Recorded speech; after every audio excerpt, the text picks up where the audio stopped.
Locked on 76ers, Keith Pompey, Marc Farzetta. Again, the 76ers need somebody to step up, this time not without Paul George only, but also without Joel Embiid.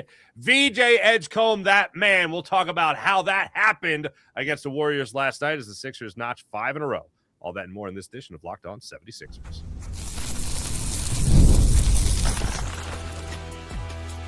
You are Locked on 76ers, your daily Philadelphia 76ers podcast.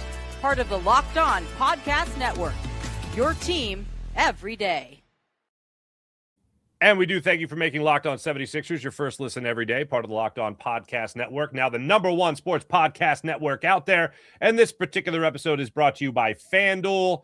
Last call for football on FanDuel. If you're a new customer, bet just $5 and get $200 in bonus bets if you win. Keith Pompey covering your 76ers for near a decade and a half. Marc Farzetta on Inquirer.com. Marc Farzetta, veteran sports talker with you across many platforms in the city of brotherly loves. Keith, we got to get into the trade deadline. We got to get into the Lakers, taking them on next, winning 5 games in a row, their longest win streak in 2 seasons, and VJ Edgecombe stepping up against the Warriors. Now, yes, this wasn't Steph Curry, Jonathan Kuminga. This obviously wasn't Jimmy Butler, but the Sixers, not only were they without Paul George, as they are for a 25-game suspension, as we all well know by now, but second game of a back-to-back, Joel Embiid doesn't play. Tyrese Maxey getting trapped throughout the night. He has what I call a modest night, 14 points on 3 of 9 shooting. And VJ Edgecombe was leading the charge with 25 points. And I will say, Keith, my favorite moment in last night's game was his final 2 points of the night when he took Buddy Hield, his boy, his fellow Bohemian, to the rack and had a little trash talk with Buddy Hield. VJ all over the floor last night. It reminded me a little bit of what you saw from Barlow the previous night, but VJ was the guy leading the charge in the victory last night for the Sixers. Yeah, and that's the thing I like about it. The thing I really like about this performance is that, you know, for the third consecutive game since Paul George has been out, someone else stepped up. Now, the thing about VJ is, VJ, he has 2 game winners. He scored 34 points in his first game. He's made some clutch baskets throughout. So when you look at him, you say to yourself, well, it's not really stepping up. He's already arrived, in our opinion, right, for a rookie. But at the same time, when games that Joel Embiid has not played and you look at it, the 76ers have been 0-4. I mean, not 0-4, but they lost their last 4 games that Joel Embiid missed. And the reason being is the ingredient is they trap Tyrese Maxey. He passes the ball. Other guys come up short. And for the most part, people were still struggling. Like, Kelly Oubre didn't really shoot the ball back well. Drummond didn't shoot the ball well, things like that.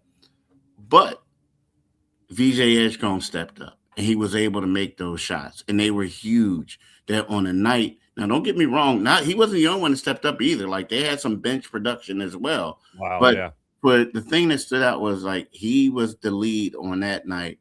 And then we talk about it 2 nights beforehand. It was Dominic Barlow. 2 nights before that, it was Kelly Oubre. So the Sixers are showing some balance that guys on any given night, it could be someone else's role to be the guy. And on this particular night, it was VJ, which was impressive. But, you also got to talk about the bench. The bench played well as well, too. So, it was an all-around thing. 8. This is what was so amazing. And it actually ended up being something I was rooting for as the game was going on. And the last guy to get in double figures for the Sixers was Andre Drummond. He hit that corner 3 to give him, I think it was 12 points on the night.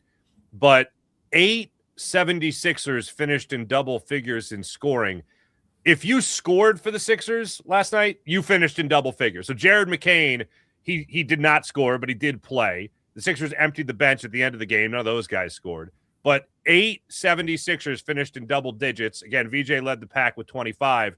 And then it was, I believe, 6 on the Warriors side of things. So you had 14 players score in double figures. I can't remember the last time, Keith, I watched an NBA game and you had that many guys finish in double figures. That was pretty wild. But to your point, not only did you not have PG or Embiid, they trapped Maxey, really took him out of the game. It was one of the first things Nick Nurse talked about in his post-game press conference. Not only did you have VJ step up, but you also saw Kelly Oubre come up with some clutch shots. He had 15. He was he was third on the team. Trent Watford had a 16-point performance with 8 rebounds. Andre Drummond came up with 12 boards on the night with 12 points. Dominic Barlow had 10.6 rebounds. Like, everybody contributed, and it seemed like when the Warriors would make a run, the Sixers always had a response. Whether it was starting out the third quarter on a strong note, like a 16-4 run to open up the third quarter, or it was breaking off a 10-0 run in the fourth quarter. Whenever you saw the Warriors start to threaten, like they might get hot from beyond the arc, the Sixers had a response to it. Somebody hit a clutch shot. Somebody had a big rebound. Somebody had a big steal and went down the other end for a slam. They always had an answer to whatever the Warriors were trying to doing, and that's with, or whatever the Warriors were doing, and that was with Tyrese Maxey having a bit of a quiet night. Yeah, and it was great. I mean, it was great to see. I mean, because, you know, we look at it, I mean, as you talked about in the beginning, you know, there's a 5-game winning streak. You know, I feel like, you know, right now there's only 2 teams ahead of them, and both of them have 7-game winning streaks, and that is the New York Knicks and the Charlotte Hornets. Believe, you know, the Charlotte Hornets have a 7-game winning streak. Yeah, you know? man. So that loss, although they were down 50, was a bad loss. it takes some of the disappointment off. I mean, I will say, yeah, I will say I had the same thought. Yeah, I will say, real quick, Keith. I had the same thought, and then I was like, nah, they were down 50. No, they were down 50. You can't do that. You can't do that. But you know, to me, it's one of those things where, I mean, look at it. The last couple games that Joel didn't play, they just looked horrible, right? And the fact that they didn't, the fact that, you know, guys like Quentin Grimes, the fact that all these guys who were in a little bit of a rut at times during the season, you know, came out. Like you mentioned something before we went on air about Adem Bona not having a foul. Right. Yeah. You know what I mean? It's like, you know, I mean, that's a major step, right? I mean, like, I believe it's the 4th time this year he played at least 15 minutes and didn't have a foul. Only the 4th time, I believe it is this year. 15 minutes, did not log a foul. Yeah. So yeah, that's impressive. I mean, that's extremely impressive. So, you know, my thing is, we'll just see. I mean, we'll see how this team is. Like, you know, people talk about it. There has been some. And we'll talk about, there's been some, you know, action movement that happened thus far at the trade that other teams got better. But at the same time, I still believe that this current group that the Sixers had, you know, are extremely dangerous. Like, they can beat anybody, but they can also lose to anyone as well. So, but the fact that these guys are out there showing balance, it means something. Now, here's the thing. Some people may say, look, they were without Steph Curry. They were without Jimmy Butler. They were without Jonathan Kuminga. And all that is true. But at the same time, this is a stretch for the 76ers to gain confidence and do other things and see who can step up, you know. So it's been times when the Sixers played and, you know, they were without Paul George and Joel Embiid. And when we look at it, that's $110 million of the salary cap. So, you know, I think it balanced itself out. And then Tyrese Maxey didn't have a particularly good game. So with that, I think that this is still a big win. Last thing I want to ask you about the game last night, VJ Edgecombe. How do you get this again? I mean, you could look at it and say 20 shots, he only had 25 points, whatever, but he wasn't going to the foul line left and right, and he shot over 50% from the floor. So, yeah, it's a pretty good night for VJ. How do we see this again? How does this become closer to the norm where you could see, you know, the general 18 to 25 points a night kind of thing, especially while PG is not available? You know, the funny part is when, and that's a great point, but I'm not concerned with that right now. Like, it would be great for him to do that, but at the same time, it seems like every night somebody else is stepping up. And to me, that's a sign of a good balanced team. So, you know, if VJ is the type of player where, you know, we all know he can play defense. We know that he can do different things. As long as he has a role and then on a given night somebody else steps up, I don't have a problem. It's just that when no one does, like if everybody else is hurt, everybody else is in a rut, yeah, you need him to step forward.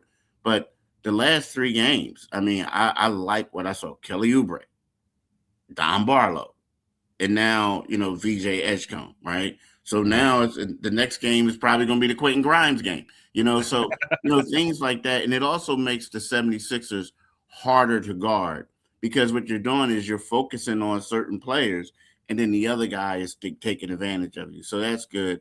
But, I do think that his scoring average is going to go up just because PG isn't playing anymore, right? So that's going to happen. But, to me, it's just a matter of, identifying the guy who is hot and keep going to him. Because remember, there was a time before in the season that they did not do that. They didn't do that. It was like, okay, he's hot, but okay, I got to get mine too. So, I think that was great. That's maturity and growth as a team. Absolutely. All right. When we come back, we're going to take a look at one of the deals that happened before the trade deadline involving a former 76er. We're also going to talk about some of the questions that you asked that are facing the 76ers right now ahead of tomorrow's 3 p.m. NBA trade deadline. Talk about that when we return. This is Locked On 76ers. Make sure you guys like and subscribe. Back after this. Last call for football on FanDuel. You guys need to be taking advantage of FanDuel right now, especially with one final Sunday, a Super Sunday, as a matter of fact. With Super Bowl 60, FanDuel is making sure you're right in the middle of all the action with a special offer just in time for the biggest game of the year. Whether you're backing the favorite, riding the underdog, or building one last same-game parlay, oh, man, you're going to miss it. This game is the one that everybody wants to be in on. This is where predictions, they turn into plays. Stats turn into storylines, and every snap feels bigger and bigger. It's a perfect way to cap the season off with the Super Bowl, even more exciting on FanDuel.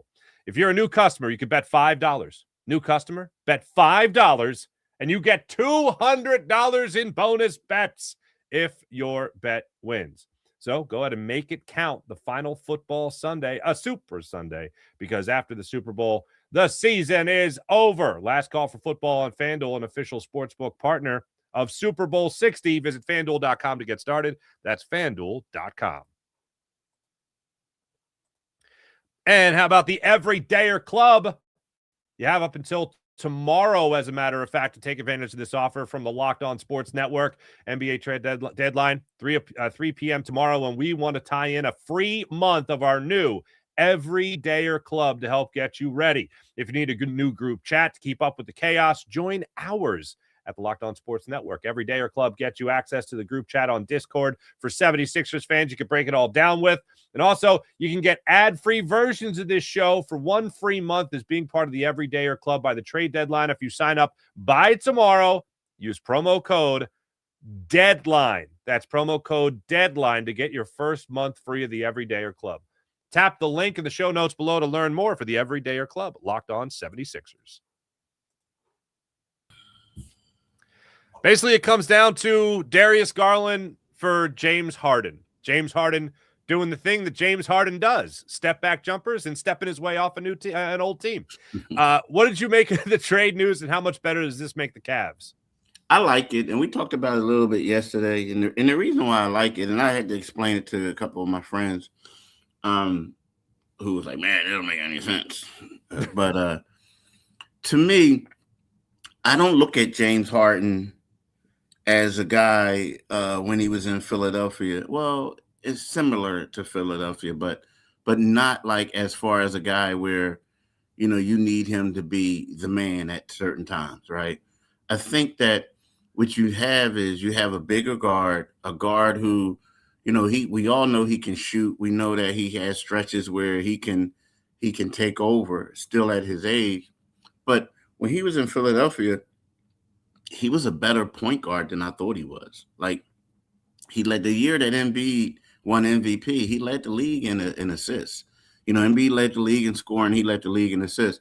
So when I look at this team and I realize how small that backcourt was, and James Harden is a legitimate 6'5", I'm looking at somebody that's going to be able to get those bigs in pretty good situations.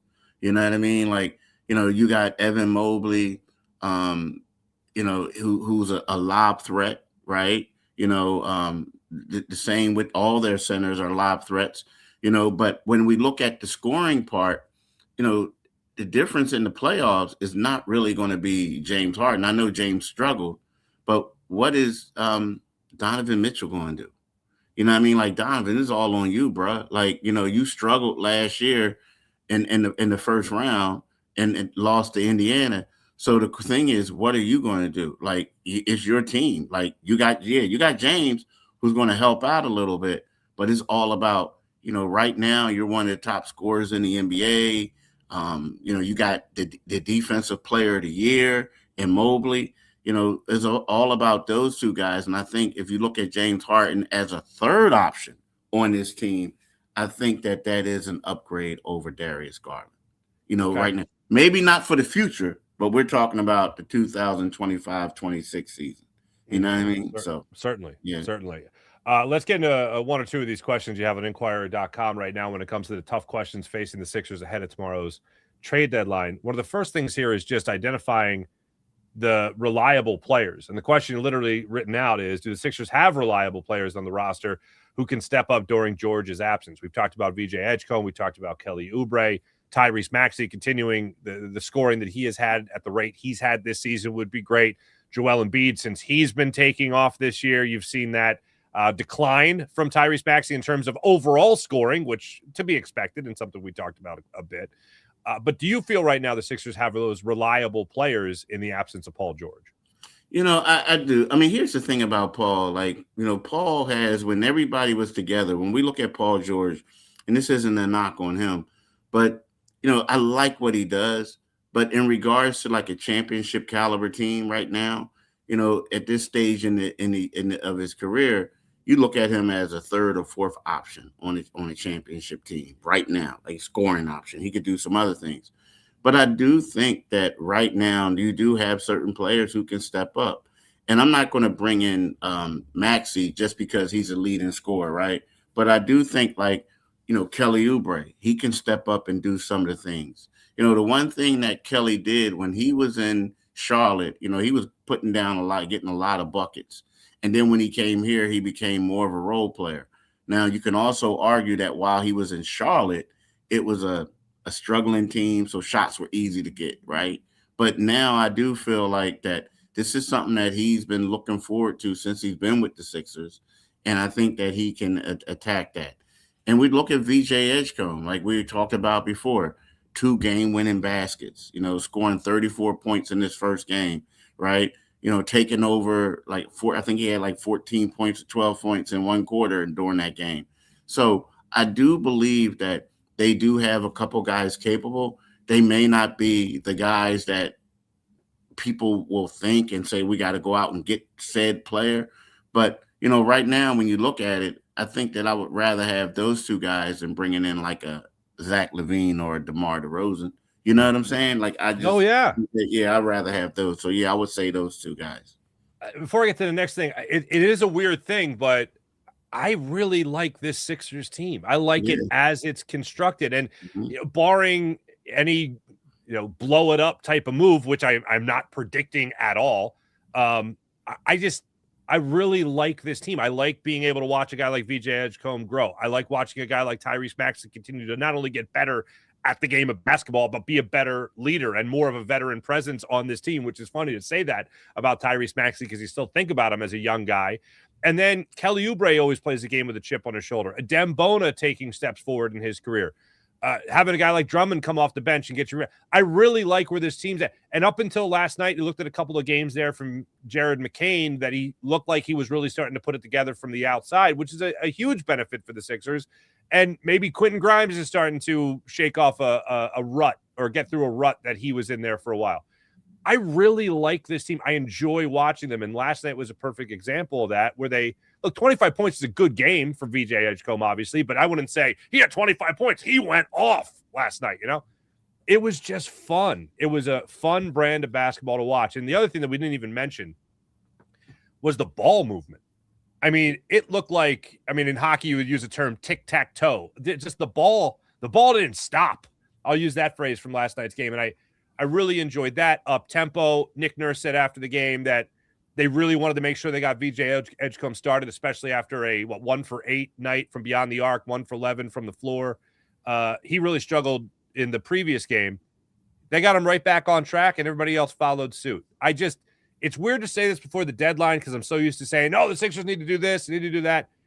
I really like this team. To be in a spot, Keith, before the deadline where your only concern really is what concerns you going into the year, which was Joel Embiid's health.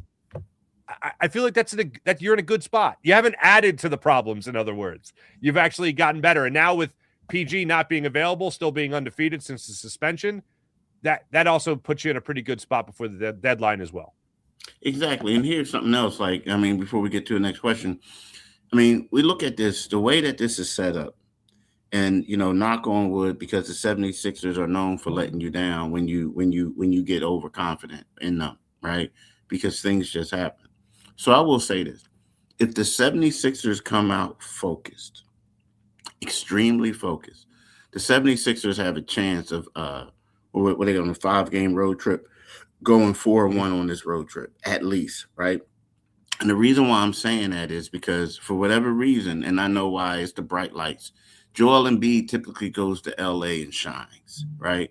We're looking at this Lakers team that's a little bit in shambles, a little bit, like stuff is leaking. They're trying to tape up, put electric tape on the holes that's coming out, like at the thing, right? But I do think that they can beat the Lakers. I do. I think that it's going to be there. They have confidence.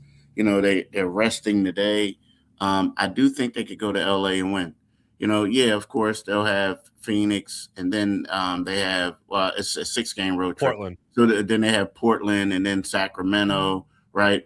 But I think that when we look at Sacramento, that's another team that's in shambles right now. And I know it was close and this and that, but you got all these dudes. Some dudes are going to be upset because, they're still around after the trade deadline, right? Portland, I just feel like this is set up for the Sixers to finally step up and say, you know what? We had a hell of a road trip. We can go 6-0 or we could go 5-1. Now, if they don't come out focused, they'll lose. But I do think that they can win these games. I'm the only one that I'm concerned about is the Phoenix game. But aside from that, I think the Sixers could win all the rest of them. All right, well, let's hope that's the case. Next question, it just has to do with Jabari Walker. It has to do with Don Barlow ahead of the deadline. Or, I'm sorry, we'll get to that tomorrow. The more important thing I want to get to and ask you that's on this Inquirer article you wrote is about just the tax. Joel Embiid publicly came out and said they've been ducking the tax. Don't duck the tax. Keep everybody together. PG's 25 games obviously impacts that. You're looking at about $1 million right now. How much do you think the Sixers are thinking about the tax ahead of tomorrow?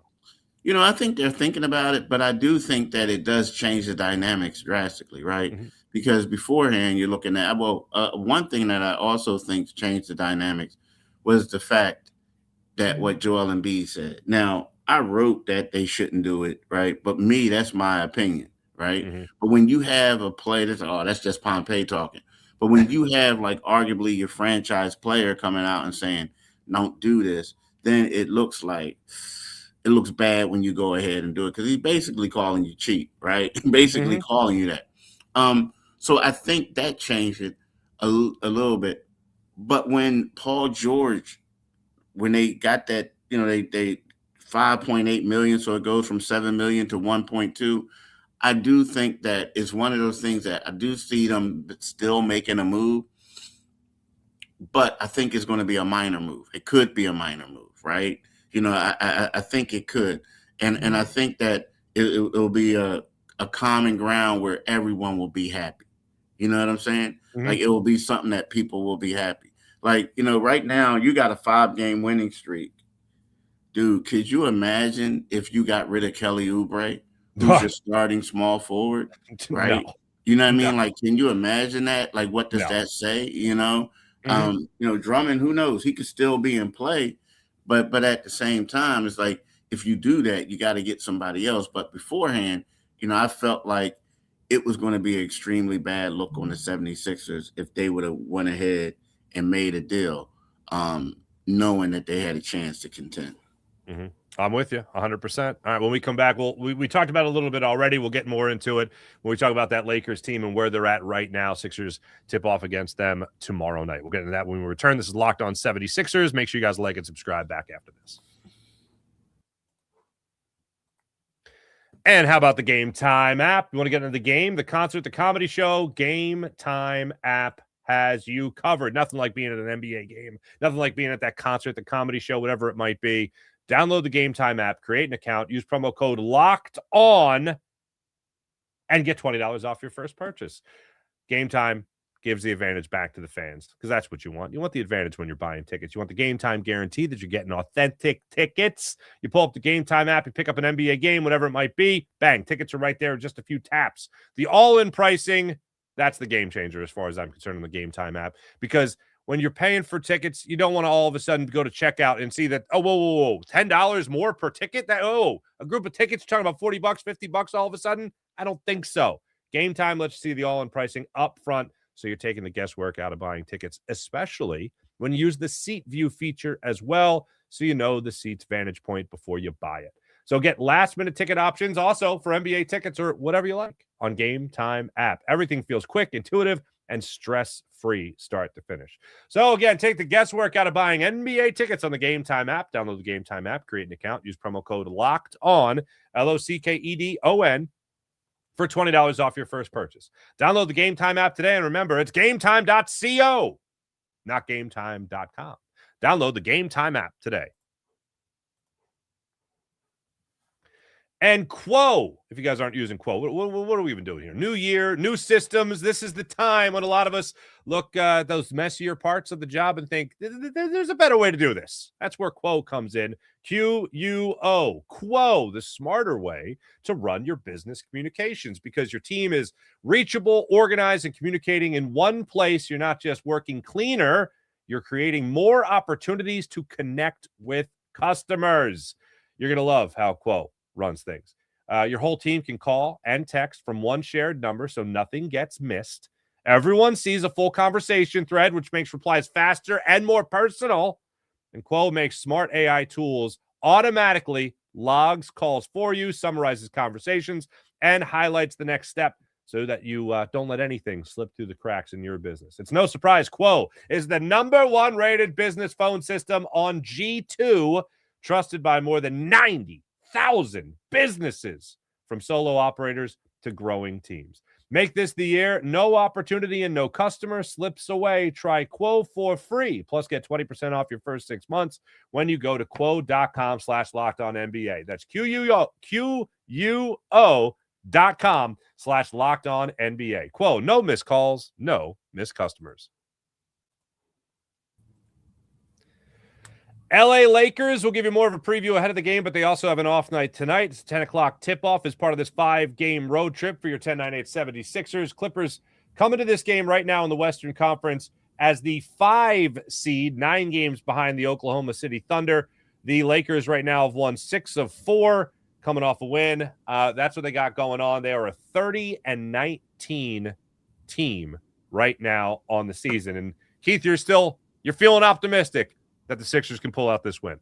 I do, and here's part of the reason why, too. I think it's set up for them. So, the 76ers have been in California all week, right? I mean, they flew to L.A. on Sunday, right? Whereas the Lakers, they flew to L.A., and then they had on Sunday, had a game on Monday against the Clippers. And then they get up, right after the game, they fly to San Francisco, which is a short flight. And then afterwards, today they're going to fly back to LA, right? So when you look at all that, you say to yourself, they're sitting around chilling, having a nice off day, resting up. Whereas you look at the Lakers were on a 7-game road trip.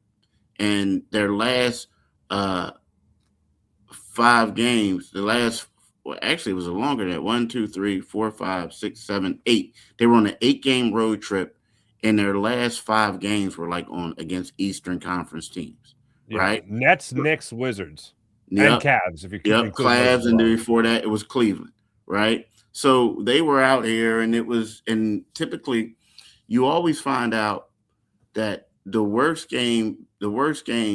first game back from a road trip is always rough. Because, you're traveling across the country, especially when you travel across the country. You travel across the country, you get back and you're sleeping in your own bed and everything. But then, you know what? Then the next day, that next day after you get there, travel, get situated, you have a game, right? And especially against the 76ers team, who was basically either sleeping in the hotel waiting for you, or they were basically got here, did a short flight after the game against San Francisco. So to me, I just feel like it's set up for the 76ers to get this one. I do. I also look at it like, the last time that the 76ers played the Lakers, DeAndre Ayton basically ate Joel Embiid up. He ate Drummond up, whoever guarded him. Joel Embiid, since that point, has been on a little bit of a tear offensively. I think there's some motivation there, right? I also don't like what I see out of this LeBron James situation. I know he's averaging 21 points, but he's not the same player. I feel like in his eyes, he feels like he may be getting a little disrespected by the Lakers, like it's all about Luka now. So I really don't see this as the Lakers getting this win. I look at it as the 76ers could get it. I really do. Right. I love it. You've sold me. I'm betting big on FanDuel. I'm telling you that right now. Keith Pompey, make sure you guys are following him. All right, this last thing, it's the most important thing. I'll ask you this. And just as far as the trade deadline, is there any type of significant move? I know we've kind of talked about it already. I don't see it. I just, from you, the man that's there on the scene, when it comes to the Philadelphia 76ers and the deadline, a day before the deadline, where are the Sixers at with it? I don't see a significant move, and especially because one thing we talked about the 76ers salary, that they're going to get money for the tax, is that also they're going to be able to get an additional player as well, right? So that's someone that they can have on the roster to decide what they're going to do, until PG comes back. So I don't really see it. Again, we could see some like fringe players get picked up or whatever, but I don't see the 76ers being a major player and getting things. I think that when they look at this team, the best thing for this team is time, right? And we talked about that, patience and time. I don't really see it now. I could be shocked, but I just don't see it right now. I think that this team, as Joseph Church said, he said, let it ride. Don't mess with this. Don't mess with the chemistry. And I think that the chemistry is great right now. Think about it. It's the first time you saw Joel Embiid smiling all the time as much as he has been. Don't mess with the chemistry. Right? How great is that?